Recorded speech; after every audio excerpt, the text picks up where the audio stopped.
ہمیں ووٹ دیجیے گا، رات کے اندھیروں میں پیسے بانٹے جاتے ہیں، شراب کی بوتلیں تھمائی جاتی ہے، چھوٹے چھوٹے عہدے کے لیے حضرت عمر فاروق اسلامی اسٹیٹ کے ایک علاقے کا ان کو گورنر بنا رہے ہیں، مگر کیا ہے؟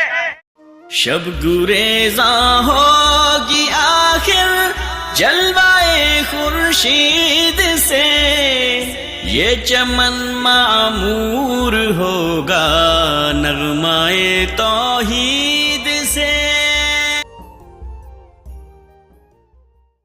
نحمده ونستعينه ونستغفره ونؤمن به ونتوكل عليه ونعوذ بالله من شرور أنفسنا ومن سيئات أعمالنا، من يهده الله فلا مضل له ومن يضلل فلا هادي له، وأشهد أن لا إله إلا الله وحده لا شريك له، وأشهد أن محمدا عبده ورسوله، أما بعد فإن خير الحديث كتاب الله، وخير الهدي هدي محمد صلى الله عليه وسلم، وشر الأمور محدثاتها وكل محدثة بدعة وكل بدعة ضلالة وكل ضلالة في النار۔ أعوذ بالله من الشيطان الرجيم، بسم الله الرحمن الرحيم۔ يا أيها الذين آمنوا اتقوا الله حق تقاته ولا تموتن إلا وأنتم مسلمون۔ يا أيها الناس اتقوا ربكم الذي خلقكم من نفس واحدة وخلق منها زوجها وبث منهما رجالا كثيرا ونساء، واتقوا الله الذي تساءلون به والأرحام إن الله كان عليكم رقيبا۔ يا أيها الذين آمنوا اتقوا الله وقولوا قولا سديدا يصلح لكم أعمالكم ويغفر لكم ذنوبكم، ومن يطع الله ورسوله فقد فاز فوزا عظيما۔ رب اشرح لي صدري ويسر لي امري واحلل عقدة من لساني يفقهوا قولي، سبحانك لا علم لنا الا ما علمتنا انك انت العليم الحكيم، رب زدني علما وارزقني فهما۔ قال الله تعالى في القرآن المجيد، اعوذ بالله من الشيطان الرجيم، بسم الله الرحمن الرحيم۔ يا أيها الذين آمنوا اجتنبوا كثيرا من الظن إن بعض الظن إثم ولا تجسسوا ولا يغتب بعضكم بعضا أيحب أحدكم أن يأكل لحم أخيه ميتا فكرهتموه واتقوا الله إن الله تواب رحيم۔ محترم حاضرین، ساری تعریف حمد و ثنا اس اللہ وحدہ لا شریک لہ کے لیے لائق و زیبا ہے جو تمام تر مخلوقات موجودات کا اکیلا مالک و مولا ہے۔ درود و سلام اللہ کے سارے نبیوں، رسولوں، پیغمبروں پر، ان تمام کی آل پر، ازواج پر، امتیوں پر، بالخصوص سب سے زیادہ درود و سلام حضرت محمد مصطفیٰ صلی اللہ علیہ وسلم پر، ان کی بھی آل پر، ازواج پر، ان کے تمام موحد امتی پر۔ سورہ الحجرات کی آیت نمبر 12 کی میں نے تلاوت کی، اور اس میں معاشرے کی ان خرابیوں کا ذکر ہے جس کی طرف ہماری توجہ نہ جانے کی وجہ سے آج معاشرہ ٹوٹ رہا ہے، بکھر رہا ہے۔ معاشرے کے ہر گھر میں وہ فتنہ، ہر گلیوں میں، ہر محلے میں، اور پھر پورے گاؤں میں۔ گاؤں سے باہر جائیں تو پورے علاقے میں، پورے علاقے سے باہر جائیں تو پورے دیش بھر میں۔ یہ کچھ ایسی خرابیاں ہیں کہ جن کی اگر ہم اصلاح نہ کر لیں، سمجھوتا نہ کر لیں، تو ہم فتنوں کا شکار رہیں گے، ہم امن و راحت سے محروم رہیں گے، سکون ہم نہیں پا سکیں۔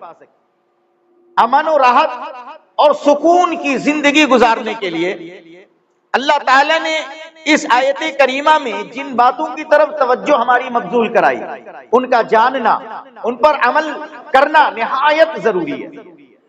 اللہ عز و جل اس آیت کا آغاز یا ایھا الذین آمنوا سے فرما رہے ہیں، یعنی ایمان والوں کے لیے ان چند نقائص و عیوب سے، برائیوں سے، خرابیوں سے بچنا ضروری ہے اگر ایمان والے ہیں تو، کیونکہ یہ فتنہ ایمان والوں کے اندر نہیں ہونا چاہیے، یہ برائی ایمان والوں کے اندر نہیں ہونی چاہیے، یہ تو بے ایمانوں کی برائیاں ہیں جو ایمان والوں کے اندر سرایت کرتی چلی آ رہی ہیں، لہذا اس بے ایمانی کے اعمال سے ایمان والوں کو اجتناب کرنا چاہیے۔ یا ایھا الذین آمنوا اجتنبوا کثیرا من الظن ان بعض الظن اثم، اللہ فرماتا ہے اے ایمان والو زیادہ بدگمانی کرنے سے پرہیز کرو، زیادہ بدگمانی کرنے سے پرہیز کرو۔ کسی کے بارے میں بدگمانی ہو گئی، آپ نے کچھ دیکھا اور کچھ سے کچھ سوچ لیا، کوئی تحقیق کی ضرورت نہیں پڑی، آپ نے جو دیکھا آپ کو غلط فہمی ہوئی، اس کے باوجود آپ نے کسی کے سلسلے میں اپنے دل میں بدگمانی پال لیا، ہاں وہ ایسا ہے، ہم نے اس کو ایسے دیکھا، اس کا مطلب یہ ہے، ایسے مطلب نکال کر کسی سے بدگمان ہو گئے۔ گھر میں بھائی بھائی سے، بھائی بہن سے، بیٹا باپ سے، ساس بہو سے، اس طریقے سے سب ایک دوسرے سے بدگمان ہو رہے ہیں، حالانکہ حقیقت کا اس سے کوئی واسطہ نہیں ہوتا۔ کبھی کبھی ہم نے جو دیکھا وہ غلط ہو سکتا ہے، کبھی کبھی جس نے جو کام کیا وہ غلطی سے کر گیا، لیکن ہم نے بدگمانی ایسی پالی، یقین ایسا کر لیا کہ ہم نے جو دیکھا صحیح دیکھا اور اس نے جو کیا وہ جان بوجھ کر کیا، حالانکہ غلطی دونوں طرف ہو سکتی ہے۔ ایک نیک انسان، ایک اچھا انسان، ایک آپ کا مخلص انسان کسی کارن، کسی وجہ سے یا غلطی سے یا نادانی سے کوئی غلطی کر بیٹھا، آپ نے اسی وقت اس کو دیکھ لیا، آپ بدگمان ہو گئے، حالانکہ اس نے جان بوجھ کر ایسا نہیں کیا تھا، ہو سکتا ہے اس سے غلطی ہو گئی، آپ کو صرف نظر کرنا چاہیے، اگر آپ نے دیکھ لیا اس نے ایسا کر لیا چلو غلطی سے ہو گیا ہوگا، لیکن نہیں، آپ تو بدگمان ہو گئے، ہمیشہ یہ میرے ساتھ ایسا ہی کرتا ہوگا، ہمیشہ یہ میرے ساتھ ایسا ہی کرتا ہوگا، حالانکہ اس دن پہلی مرتبہ تھا اور وہ غلطی سے اس کا وہ عمل دکھ گیا، ظاہر ہو گیا اور آپ نے اسے دیکھ لیا۔ یا پھر یہ بھی ہو سکتا ہے کہ آپ نے جو دیکھا آپ ہی کی غلط فہمی ہو، آپ ہی کی غلطی ہو، اس آدمی کی غلطی نہ ہو، لیکن آپ بدگمان ہو گئے، آپ نے اس کو اپنا دشمن سمجھ لیا، آپ نے اس کو اپنا بدخواہ سمجھ لیا، اور پھر یہاں سے بدگمانی دشمنی کی شکل اختیار کرتی ہے اور دونوں ایک دوسرے سے دور ہوتے چلے جا رہے ہیں۔ اللہ فرماتا ہے یا ایھا الذین آمنوا اجتنبوا کثیرا من الظن، زیادہ بدگمانی مت کیا کرو، ان بعض الظن اثم، کیونکہ بعض بدگمانی کبیرہ گناہ تک انسان کو لے جاتا ہے، بلا وجہ کسی سے بدگمان نہیں ہونا چاہیے۔ آگے اللہ تعالیٰ اور باتیں بیان فرماتا ہے وَلَا يَغْتَبْ بَعْضُكُمْ بَعْضًا وَلَا تَجَسَّسُوا وَلَا يَغْتَبْ بَعْضُكُمْ بَعْضًا، اور تم کسی کی جاسوسی میں مت پڑو، کسی کے ٹوہ میں مت پڑو۔ بھائی ہم میں کا ہر آدمی مجرم ہے، ہر آدمی گنہگار ہے، ہمارا عیب کسی پر ظاہر نہیں ہو پاتا ہے، لیکن اگر کوئی چاہ لے ان کے پیچھے پڑھ کے دیکھیں، صبح و شام ان پہ نظر رکھیں، ظاہر ہے اگر کوئی چاہ لے گا تو ہماری چھپی ہوئی غلطیاں لوگوں کے سامنے آشکار ہو جائیں گی۔ لہذا اگر کسی کے اندر کوئی عیب ہے ہم اس کو جاننے کی بلا وجہ کوشش نہ کریں، تجسس نہ کریں، توہمیں نہ پڑیں، نظریں نہ بچھائے رہیں، ان کا تعاقب نہ کریں، ان کا پیچھا نہ کریں، کون کہاں جا رہا ہے، اس وقت کیوں جا رہا ہے، فلاں جگہ سے کیوں آیا، فلاں سے کیوں مل کر آ رہا ہے، ہم کسی کے پیچھے بلا وجہ پر جاتے ہیں۔ اللہ فرماتا ہے وَلَا تَجَسَّسُوا، کسی کی جاسوسی نہ کرو، کسی کے توہمے نہ پڑو، کسی کے چھپے راز کو جاننے کی کوشش نہ کرو۔ ہمیں کیا فائدہ ہے؟ کسی کی برائی کو جان کر ہمیں کیا ملے گا؟ ہم کسی کے عیب کو کیوں جاننا چاہتے ہیں؟ ایک آدمی معاشرے میں مقبول ہے، ایک آدمی ہماری دوستی کا دم بھرتا ہے۔ ایک آدمی ایسا ہے جو معاشرے میں نیک اور اچھے رتبے پہ فائز ہے، ہم کیوں یہ جاننا چاہتے ہیں کہ اس کے اندر خرابی ہے کہ نہیں؟ اس کی خرابی کو ہم اجاگر کرنا کیوں چاہتے ہیں؟ یہی ہے توہمے برنا، چھپی ہوئی خرابیوں کو ٹٹولنا۔ اللہ فرماتا ہے ایسا کام مت کرو، اس میں تمہارا کوئی بھلا نہیں، کوئی فائدہ نہیں ہے۔ ہر انسان کے اندر خرابی ہے، ہر انسان کے اندر عیب ہے۔ کوئی اگر کسی کے پیچھے پڑے گا تو اس کے عیب کو جان ہی جائے گا، اور جب عیب کو جان لے گا تو پھر کیا ہوگا؟ اس کی وقت گھٹ جائے گی۔ ایک دوست ہمارا ہے، خیر خواہ ہمارا ہے، بڑی اچھی بندی ہے، اس کے ساتھ سفر کرتے ہیں اس کے ساتھ، مگر ہم اس کے پیچھے پڑ جائیں اور اس کی کوئی خرابی ہم جان لیں، اس دن سے ہمیں اس سے نفرت ہونا شروع ہو جائے گی، دوستی ختم ہو جائے گی۔ فائدہ کیا ہوا؟ اچھے دوست کو ہم نے گنوا دیا، اچھے بھائی کو ہم نے کھو دیا، اچھے رشتہ دار سے ہم نے تعلق برباد کر لیا۔ وَلَا تَجَسَّسُوا، کسی کی جاسوسی نہ کرو، وَلَا يَغْتَبْ بَعْضُكُمْ بَعْضًا۔ تیسری بات یہ کہ تم میں کا کوئی کسی کی غیبت نہ کرے، پیٹھ پیچھے کسی کی برائی نہ بیان کرے۔ موجود نہیں ہے، آدمی موجود نہیں ہے اور اس کی برائی، اس کے گناہ، اس کی کمیوں، اس کی خرابیوں کو لے کر بیٹھ گئے۔ چائے کی چسکی لیتے لیتے اس کی برائی، اس کے عیب کو جو دوسرے لوگ واقف نہیں تھے ہم نے جانا اور ہم نے سب کے سامنے بیان کر دیا۔ اب اتنے سارے لوگ ایک آدمی کے عیب سے صرف اس لیے واقف ہو گئے کہ اس کے عیب کو کسی ایک آدمی نے دیکھ لیا تھا، اور اس ایک نے سر عام اس کی غیبت کر کے اس کے عیب کو عام کر دیا، اس کی برائی کو عام کر دیا۔ یہ معاشرے کی بہت بڑی خرابی ہے۔ اللہ فرماتا ہے وَلَا يَغْتَبْ بَعْضُكُمْ بَعْضًا، تم نے کسی کے گناہ کو جان لیا، اپنی حد تک محدود رکھو، کسی کو بولنے بتانے کی ضرورت نہیں ہے۔ یہی چغل خوری ہے، یہی عیب جوئی ہے۔ اللہ کے نبی صلی اللہ علیہ وسلم سے صحابہ نے عرض کیا، اے اللہ کے نبی صلی اللہ علیہ وسلم، کیا یہ غیبت ہے کہ ہم کسی کی برائی کسی کے سامنے بیان کریں؟ کیا یہ غیبت ہے؟ یہ گناہ کا کام ہے؟ حالانکہ یہ عیب اس کے اندر ہے، تب تو ہم بول رہے ہیں۔ اللہ کے نبی صلی اللہ علیہ وسلم نے فرمایا اگر کسی کے اندر عیب ہے، گناہ ہے، غلطی ہے، اور تم اس کے عیب کو اس کی غیر موجودگی میں دوسرے کے سامنے بیان کرتے ہو، یہی کبیرہ گناہ ہے۔ ہمت ہے تو اس کے سامنے بیان کرو، اس کو بلا کر کہو، اس کو سمجھاؤ۔ اگر تم اس کے خیر خواہ ہو تو چائے کی دعوت کرو، ناشتے پہ بلاؤ، بھائی ہم نے تمہارے اندر یہ خرابی دیکھی ہے، اگر کوئی دوسرا دیکھے گا تو تمہاری عزت نیلام ہو جائے گی، تم اس برائی سے باز آ جاؤ۔ ابھی صرف میں نے دیکھا ہے، میں چاہتا ہوں کہ تمہاری اس عیب سے دنیا واقف نہ ہو۔ آپ چائے پلا کر اس کے سامنے اس کی غلطی بیان کیجئے، لیکن آپ تو چسکی لیتے ہیں، آپ تو مزہ لیتے ہیں، کسی کی غیبت کرنے سے آپ کو مزہ آتا ہے، دوسرے لوگ سن کر مزہ لیتے ہیں، او اچھا فلاں ایسا ہے، ہم تو سمجھتے نہیں تھے، آج پتا چل گیا، ہے نا؟ مزہ لینے کے لیے کسی کی غیبت بیان کرنا یہ کبیرہ گناہ ہے۔ اور اللہ کے نبی صلی اللہ علیہ وسلم نے فرمایا اگر یہ عیب اس کے اندر نہیں ہے جو تم بیان کر رہے ہو، یہ صرف غیبت نہیں ہے، یہ بہتان ہے، یہ غیبت سے بڑا جرم ہے، اس کی بھیانک سزا دنیا میں بھی اللہ کے نبی صلی اللہ علیہ وسلم نے متعین فرمائی ہے۔ اگر آپ کسی پر بہتان لگا رہے ہیں، ایسا عیب لگا رہے ہیں جو عیب اس انسان کے اندر ہے نہیں، ایک انسان نے چوری نہیں کی ہے، ایک انسان نے بدکاری نہیں کی ہے، لیکن آپ نے عیب لگا دیا، آپ نے الزام لگا دیا، ہم نے فلاں گلی سے اس کو رات کے اتنا بجے نکلتے ہوئے دیکھا ہے، اس کا مطلب یہ ہے کہ فلاں کے پاس گیا ہوگا، بلا وجہ، بغیر دلیل کے، بنا دیکھے ہوئے آپ نے کسی پر بہتان لگا ہی دیا، تو اب اس کے دو گواہ لانے ہوں گے، گواہ لائیے، آپ کے ساتھ کس کس نے دیکھا یہ خرابی، آپ کے علاوہ کس کس نے دیکھا؟ نہیں دیکھا کسی نے، ثابت نہیں کر سکے، 40 کوڑے لگیں گے آپ کو دنیا میں، اور آخرت میں جو سزا ہوگی وہ الگ ہے انسانوں مسلمانوں۔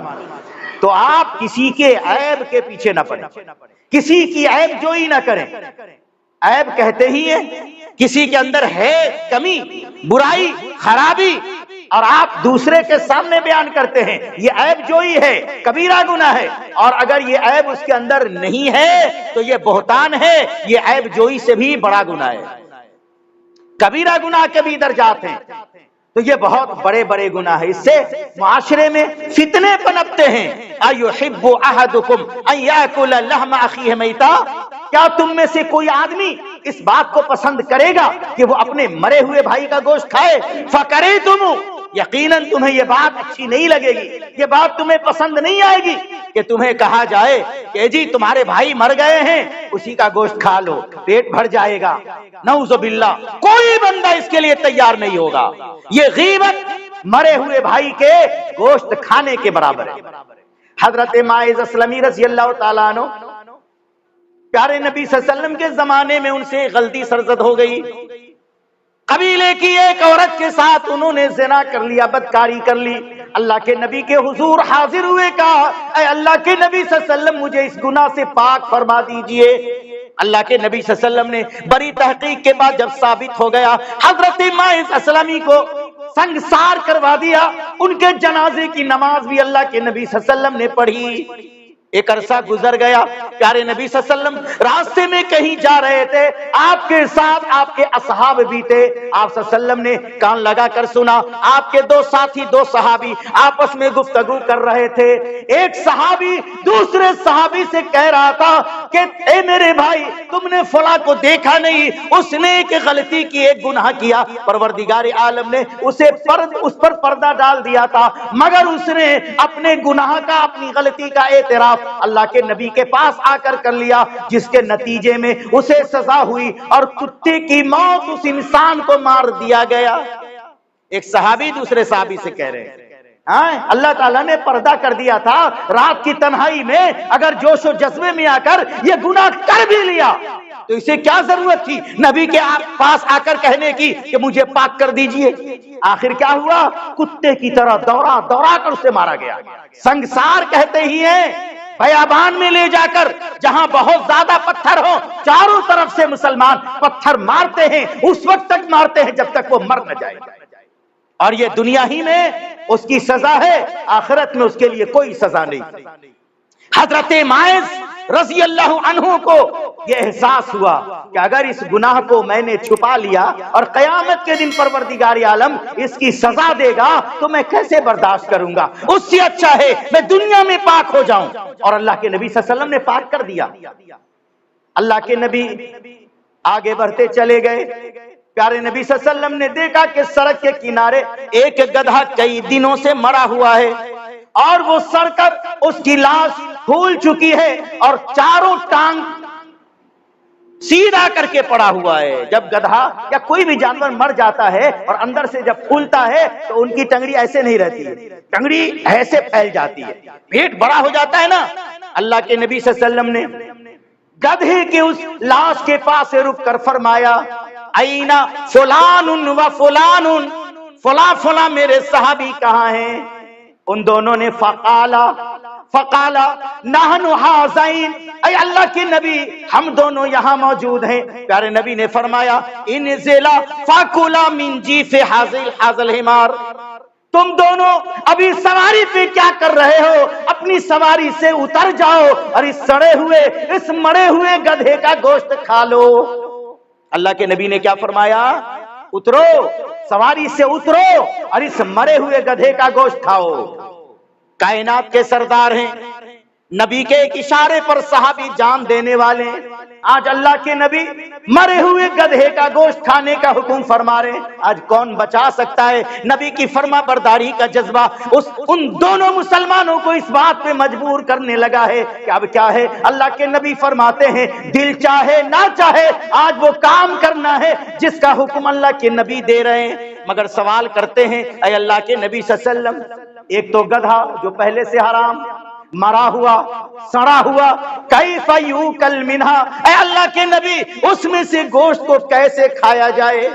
بدبو بھی آ رہی ہے، سڑا ہوا بھی ہے، اور ایک تو گدھا ہے، یہ پہلے ہی سے حرام ہے، آپ ایسا حکم کیوں دے رہے ہیں؟ اللہ کے نبی نے فرمایا ابھی تم لوگ ماعز کے بارے میں جو غیبت کر رہے تھے، وہ غیبت اس سڑے ہوئے گدھے کا گوشت کھانے سے بھی بھاری گناہ تھا۔ اس کو کھا لیتے مگر وہ غیبت نہ کرتے۔ جی ہم لوگوں نے غیبت کو کتنا آسان درجے میں لیا ہے، کسی کی چغلی کھا لیا, کسی کی غیبت کر لیا, کوئی فرق نہیں پڑا. ایک آدمی معاشرے میں کل تک عزت دار تھا, آج ہمارے عیب جوئی کرنے سے وہ لوگوں کی نگاہوں سے گر گیا اور معاشرے میں ذلیل ہو گیا. ہم کسی کی عزت نہیں بڑھا سکتے تو ہمیں یہ اجازت نہیں ہے کہ ہم کسی کو معاشرے میں ذلیل و رسوا کر دیں. کوئی بیٹا باپ کی, کوئی بھائی کی, کوئی بھتیجا چچا کی, اور کوئی چچا بھتیجے کی, کوئی ساس بہو کی, یا کوئی بہو اپنے ساس کی غیبت نہ کرے. اگر معاشرے میں اس بات کا خیال رکھا گیا تو بڑا سکھ چین ہوگا, امن ہوگا, سکون ہوگا, سب ایک دوسرے کے قریب ہوں گے. یہ کچھ ایسی برائیاں ہیں جس سے اللہ تعالی ہمیں ڈائریکٹ منع فرما رہا ہے, اور اللہ کے نبی صلی اللہ علیہ وسلم نے منع تو کیا ہی ہے, منع کیا ہی ہے. آئیے, کبھی کبھی ہم کچھ غلطیوں کو دیکھتے ہیں, ہمیں لگتا ہے کہ فلاں آدمی گڑبڑ ہے, حقیقت اس کے سوا ہوتا ہے, اس کے برعکس ہوتا ہے. حقیقت وہ نہیں ہوتا جو ہم نے اور آپ نے دیکھ لیا, ہم نے محسوس کر لیا, اس کا الٹا بھی ہوتا ہے. ایک واقعہ میں آپ کے سامنے رکھتا ہوں, اور اس واقعے سے ہم اور آپ اندازہ لگا لیں گے کہ واقعی ہم کبھی کبھی کسی کے بارے میں جو غلط سوچتے ہیں وہ آدمی غلط نہیں ہوتا, پورے طور پر ہم غلطی پہ ہوتے ہیں. تب افسوس ہوتا ہے ہم نے فلاں کے بارے میں ایسی رائے کیوں قائم کی, کیوں ہم نے سوچ لیا کہ وہ آدمی برا ہے, وہ آدمی تو بڑا اچھا ہے. حضرت خبیب رضی اللہ عنہ اللہ کے نبی صلی اللہ علیہ وسلم کے ایک ایسے صحابی ہیں جن کو کافروں نے گرفتار کر لیا اور اب انہیں قتل کرنے کا ارادہ کر لیا. ایک دن خبیب رضی اللہ تعالیٰ عنہ سے کافر لوگ سوال کرتے ہیں, اے خبیب کتنا اچھا ہوتا کہ تمہیں آزاد کر دیا جاتا اور تم گھر چلے جاتے, اپنی بیوی بچوں سے جا کر ملتے, اور تمہارے بدلے میں محمد رسول اللہ کو گرفتار کر کے لایا جاتا اور ان کو قتل کر دیا جاتا. حضرت خبیب چلا کر بولے, ابے تو کیا بول رہا ہے, سن لے, مجھے یہ بات بھی پسند نہیں ہے کہ مجھے آزاد کر دیا جائے, میں اپنی بیوی بچوں میں چلا جاؤں اور اس کے بدلے میں میرے نبی کے پاؤں میں چھوٹا سا کانٹا بھی کوئی چبھا دے, اتنا سا کوئی کانٹا چبھا دے اور اس کے بدلے میں مجھے چھوڑ دیا جائے, میں نبی صلی اللہ علیہ وسلم کے پاؤں میں تھوڑا سا کانٹا چبھنا بھی گوارا نہیں کر سکتا.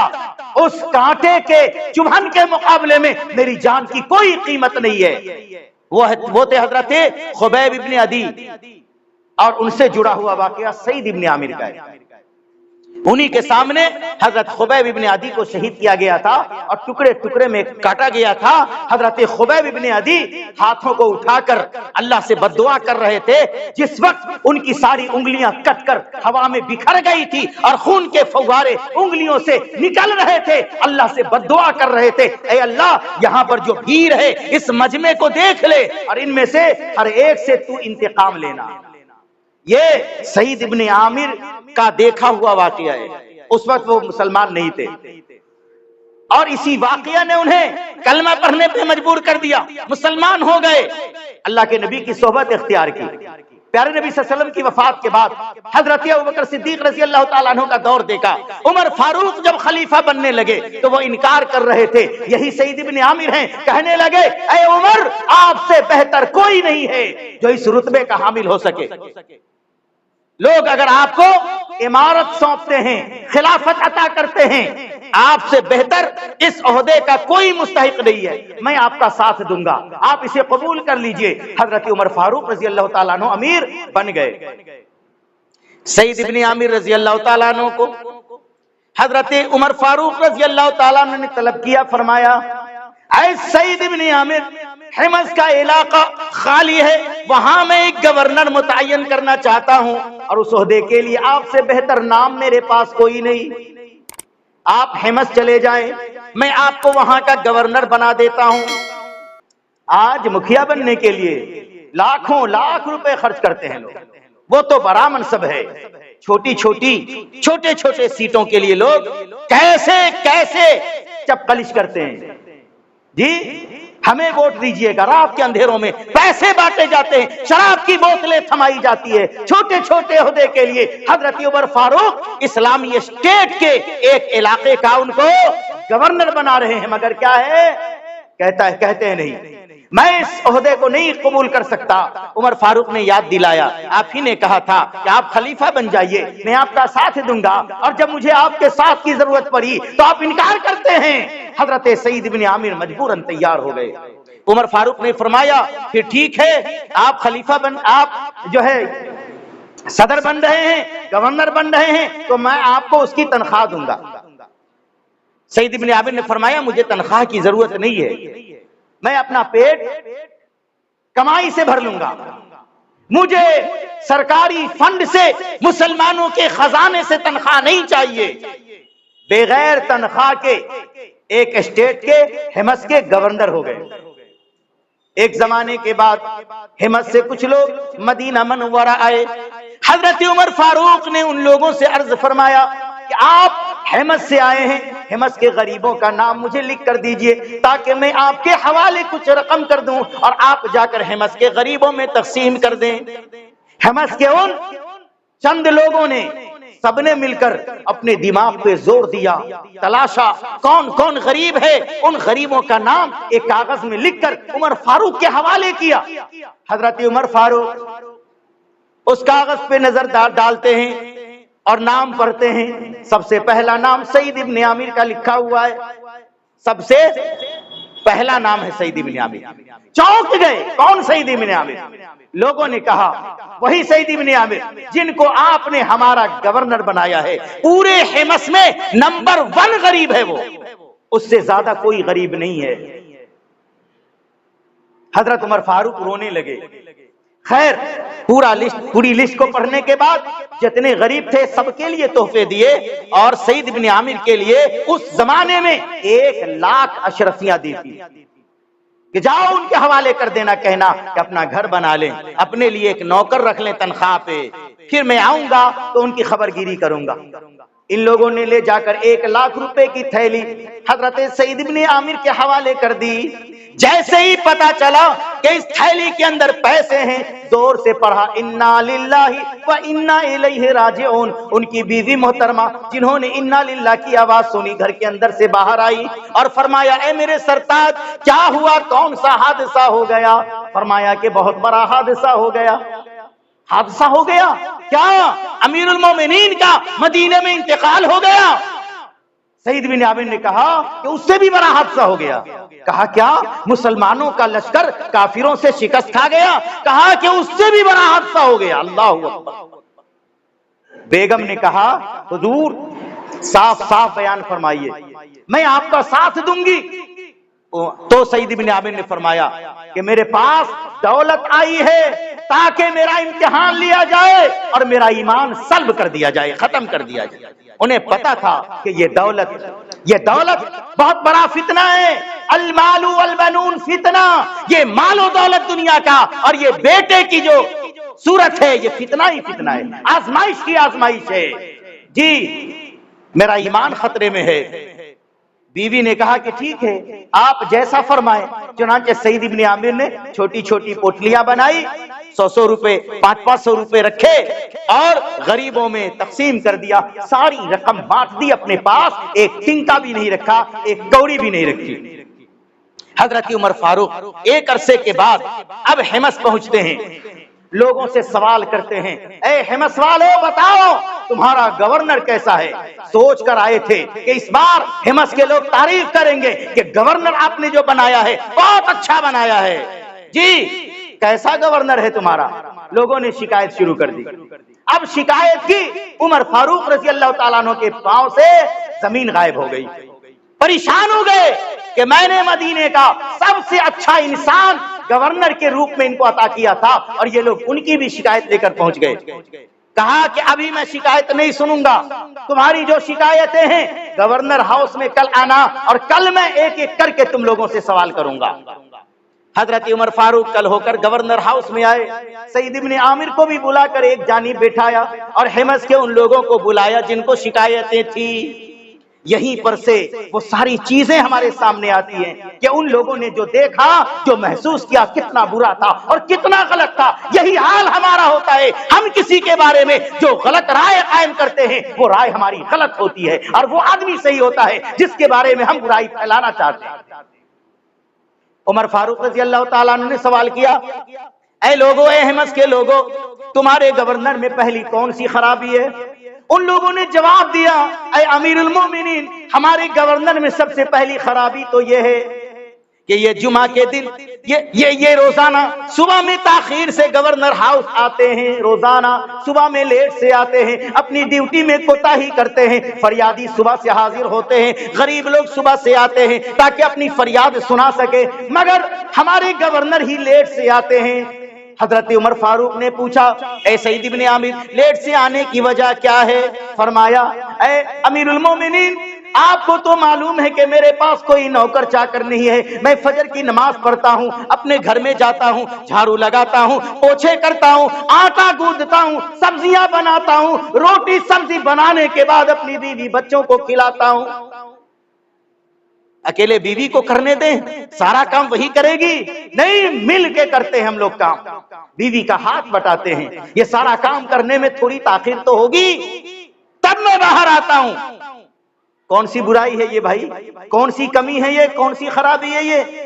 ایک آدمی کے پاس جو گورنر ہے، نوکر نہیں ہے، اپنا کام خود کرنا پڑ رہا ہے، اتنی سی مہلت قوم کے لوگ نہیں دیں گے؟ امام صاحب 1 منٹ لیٹ سے آ جائیں، تہلکہ مچ جاتا ہے مسجدوں میں، نمازی 2 دن غائب ہو جائیں، کوئی فرق نہیں پڑتا۔ امام صاحب سے ایک غلطی ہو گئی، دھمکی پڑتی ہے، دوبارہ ایسی حرکت کی تو نکال دیے جائیں گے، اور نکال بھی دیے جاتے ہیں، مگر وہی غلطی نمازی کریں، علاقے کے لوگ کریں، کوئی نکالنے والا نہیں۔ انصاف ہونا چاہیے، سب کے ساتھ برابری ہونی چاہیے۔ جی گورنر ہیں، نوکر نہیں ہیں، آپ نے کیوں نہیں سوچا، کیوں نہیں کہا ہم آپ کی خدمت کریں گے؟ نہیں، دیر سے آتے ہیں، شکایت شروع کر دی، لوگ خاموش ہو گئے۔ سوال کیا عمر فاروق نے، اپنے گورنر میں کوئی دوسری کمی جو تمہاری ہے بتاؤ، کون سی کمی ہے، کون سی خرابی ہے بتاؤ؟ کہا، حضور، یہ جمعہ کے دن جمعہ سے پہلے آفس میں آتے ہی نہیں ہے، پوری چھٹی مارتے ہیں، جمعہ کے دن آفس میں نہیں آتے۔ سعید بن عامر سے سوال کیا، اے سعید بن عامر، آپ جمعہ سے پہلے آفس کیوں نہیں کھولتے؟ لوگوں کی فریاد کیوں نہیں سنتے؟ لوگوں کے مسئلے کیوں نہیں حل کرتے؟ جواب دیتے ہیں، اے امیر المومنین، میں کسی کو بتلانا نہیں چاہتا تھا، مگر آج اس راز کو اگلنے کی نوبت آ گئی۔ دراصل میرے پاس ایک ہی کپڑا ہے، ایک ہی کرتا ہے، ایک ہی پائجامہ ہے، ہفتے میں ایک دن اسے دھونے کی نوبت آتی ہے، میں پورے 1 ہفتے اسے پہن کر خدمت کرتا ہوں، جمعہ کے دن فجر کی نماز پڑھنے کے بعد اپنے گھر میں جاتا ہوں، ننگے ہو کر اپنے کپڑے اتار کر اسے دھوتا ہوں، اسے دھوپ میں سکھانے کی کوشش کرتا ہوں، سکھاتے سکھاتے جمعہ کا وقت ہو جاتا ہے، پھر اسے پہن کر میں مسجد میں آتا ہوں اور لوگوں کو نماز پڑھاتا ہوں۔ آپ نے شکایت کی، کیا یہ شکایت کی بات ہے؟ ہاں، اتنے نیک، ایسے کہ ایک جوڑا کپڑا میں کبھی اللہ کی بارگاہ میں شکوہ لے کر نہیں آئے۔ قوم کے لوگوں نے ایک دن جمعہ کو ذرا سا ناغہ کیا کر دیا، تھوڑی چھٹی کیا کر دی کہ زبان پہ شکوے دراز ہو گئے۔ حضرت عمر نے پوچھا، تیسری غلطی کیا ہے؟ فرمایا، اے عمر فاروق، یہ تو دن میں ڈیوٹی کرتے بھی ہیں مگر رات میں ڈیوٹی نہیں کرتے۔ اگر کوئی فریادی کوئی مظلوم کے دروازے پہ آ جائے، دستک پہ دستک دیتا رہ جائے، یہ اپنا گھر اپنا دروازہ راتوں میں نہیں کھولتے۔ جی کیسا گورنر ہے، کوئی فریادی کوئی مظلوم آ کر فریاد کرتا ہے رات میں، یہ رات میں دروازہ نہیں کھولتے۔ عمر فاروق نے پوچھا، اے سعید بن عامر، کیا وجہ ہے کہ آپ رات میں فریادیوں کی فریاد نہیں سنتے، مسئلے کو حل کرنے کے لیے آپ دروازہ نہیں کھولتے؟ سعید بن عامر نے فرمایا، اے امیر المومنین، یہ بھی ایک راز کی بات ہے، مگر آج مجھے بتلانا پڑ رہا ہے۔ دراصل جب میں نے اسلام قبول کیا تھا تبھی اپنے اللہ سے وعدہ کیا تھا، اے اللہ، یہ دن کے اجالے میرے لیے ہیں، میں اس میں روزگار تلاشوں گا، کام کروں گا، لوگوں کی خدمت کروں گا، دین کو آگے بڑھاؤں گا، یہ سب کام میں دن میں کروں گا، مگر یہ رات کی تنہائی اور رات کی تاریکی اے میرے رب صرف تیرے لیے قربان ہوگی۔ میں رات میں کسی کا نہیں سنوں گا، اپنا بھی نہیں سنوں گا، بیوی کا نہیں سنوں گا، بچوں کا نہیں سنوں گا، پوری رات تیری عبادت میں گزار دوں گا۔ میں نے وعدہ کیا ہے اللہ سے۔ اب سوچئے امیر المومنین کہ کیا اللہ کو دیا ہوا وقت اس میں سے کاٹ کر اللہ کے بندوں کو دوں؟ مجھے یہ بات پسند نہیں ہے۔ دن میں مجھ سے جس کو جتنا کام لینا ہے لے لے، مگر رات میں نے اللہ کے لیے وقف کر دی ہے، میں رات میں بندوں کے کام نہیں آ سکتا۔ کیا یہ جرم ہے؟ کیا یہ غلطی ہے؟ اب سوچئے ہم جو ان کے بارے میں سوچ رہے ہیں کتنا غلط۔ اور ایک چوتھی برائی تھی کہ یہ مجلس میں بیٹھے رہتے ہیں، لوگوں کی فریاد سنتے رہتے ہیں اور بے ہوش ہو جاتے ہیں۔ ان کو تو مرگی کا دورہ آتا ہے، ان کا تو علاج ہونا چاہیے۔ عمر فاروق نے پوچھا کیوں، کیا بات ہے؟ کہا کہ خبیب ابن عدی جب ان کو شہید کیا جا رہا تھا، ان پہ تلوار برس رہے تھے، ان کی انگلیاں کٹ کٹ کر ہواؤں میں بکھر رہی تھی اور وہ آسمان پہ ہاتھ اٹھا کر بد دعا کر رہے تھے، اے اللہ سب کو دیکھ لیجئے، گن لیجئے، ان میں سے ہر ایک سے بدلہ لے لیجئے گا۔ جب یہ واقعہ میرے دماغ میں جس وقت بھی چل پڑتا ہے میں بے ہوش ہو جاتا ہوں، یہ سوچ کر کہ کہیں ان کی بد دعا آج نہ اللہ سن لے اور مجھے اللہ تعالیٰ برباد نہ کر دے، کیونکہ میں اس بھیڑ میں شامل تھا اور میں خبیب بن عدی جیسے مظلوم کا سہارا نہ بن سکا، ان کو بچا نہ سکا۔ 4 غلطیاں، غلطی کچھ نہیں، فتنے اتنے بڑے کہ پورا علاقہ ان کے پیچھے پڑا ہوا ہے۔ آج پورا معاشرہ کسی انسان کے پیچھے پڑ جائے، ہو سکتا ہے وہ انسان بے قصور ہو، سعید بن عامر کی طرح۔ اسی لیے اللہ تعالیٰ نے فرمایا وَلَا تَجَسَّسُوا وَلَا يَغْتَبْ بَعْضُكُمْ بَعْضًا، تم کسی کے پیچھے مت پڑ جاؤ اور کسی کی عیب جوئی مت کرو۔ آئیے ہم عہد کریں کہ آج کے بعد سے اپنی زبان بند رکھیں گے، کسی کی برائی نہیں بیان کریں گے، بلکہ کسی کی غیبت ہم سنیں گے بھی نہیں، ایسی جگہ سے اٹھ جائیں گے توبہ کرتے ہوئے جہاں کسی کی غیبت ہو رہی ہو۔ اللہ تعالیٰ سے دعا ہے کہ رب العالمین ہم سارے مسلمانوں کو حسن عمل کی توفیق عطا فرمائے، غیبت جیسی بری عادتوں سے اجتناب کی توفیق عطا فرمائے، آمین رب۔